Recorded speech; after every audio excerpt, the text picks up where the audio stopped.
For over 2 centuries, the White House has stood as a symbol of continuity until now. Under President Donald Trump's direct orders, the East Wing home to the First Lady's office and the historic colonnade is being reduced to rubble. The reason is because of a ballroom. A 90,000 square foot, gold-trimmed ballroom that Trump says will leave the White House better than he found it. Certain areas are being left. We determined that after really a tremendous amount of study with some of the best architects in the world, we determined that really knocking it down, trying to use a little section. You know, the East Wing was not much. There was not much left from the original. It was, over the course of 100 years, it was changed, the columns were removed, and it was a much different building. Then a story was added on in 1948, 1949. There was a story added on, which was not particularly nice. And the building was very, very much changed from what it was originally. It was never thought of as being much. It was a very small building.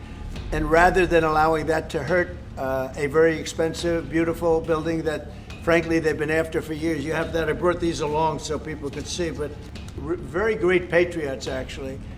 And the spirit on the building of it is amazing. We are using little sections of footings and various other things, but that's sort of irrelevant. Demolition began Monday. By midweek, excavators had chewed through most of the East Wing walls, collapsing where visitors once entered for public tours. Trump confirmed it himself.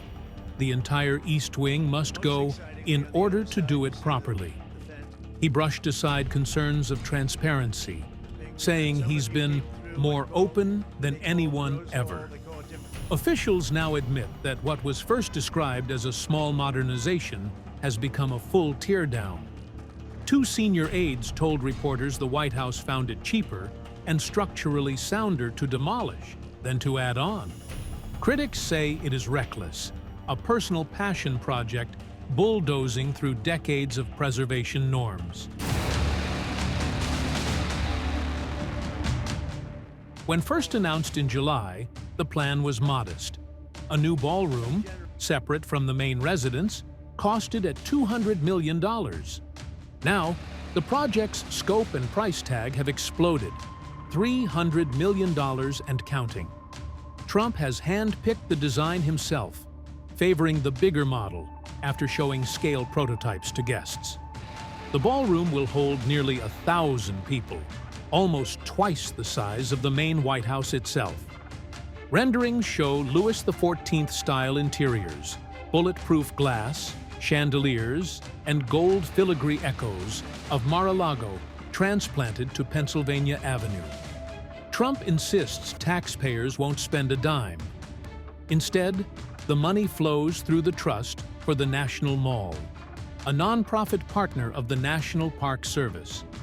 This week, the White House released its donor list. Tech titans like Apple, Amazon, Google, Meta, Microsoft, and Coinbase.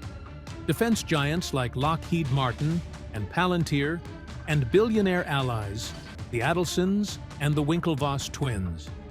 Alphabet's $22 million contribution came from a legal settlement with Trump himself.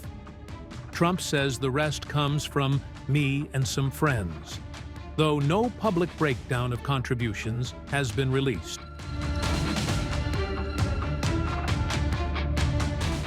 Normally, major federal construction in Washington faces layers of approvals from the National Capital Planning Commission and the Commission of Fine Arts, but the White House, like Congress and the Supreme Court, is exempt.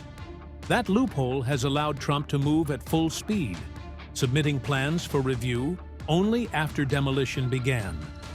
Former NCPC Chair Preston Bryant called that unprecedented. Even so, Trump appointed his own allies to the commission controlling the review that's supposed to oversee him. The NCPC itself remains shut down during the government shutdown, another delay that plays in Trump's favor. The East Wing, built in 1902, expanded by Franklin D. Roosevelt in 1942, it housed the First Lady's office, the White House Social Office, and the underground Presidential Emergency Operations Center. the bunker used during crises from 9/11 to 2020 protests. Historians say the teardown wipes away irreplaceable history. Preservationists call it the first major exterior change since 1942. Trump dismissed the building as a very small structure, never thought of as much. Artifacts from Rosalind Carter's office have been boxed and stored under the National Park Service's supervision. But the bunker's fate, and what happens to the space beneath it, remains classified. The ballroom is just one part of a broader Trump-era redesign. He has paved the Rose Garden with stone, gilded the Oval Office, covered the Cabinet Room in gold leaf, and lined the West Colonnade with a presidential Walk of Fame.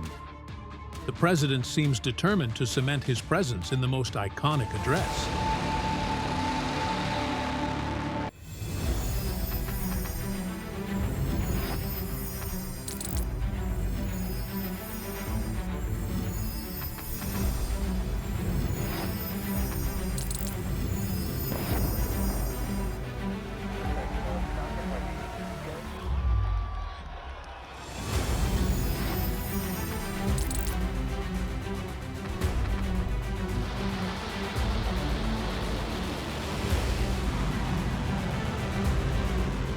Fighting so long and so hard that they don't know what the they're doing.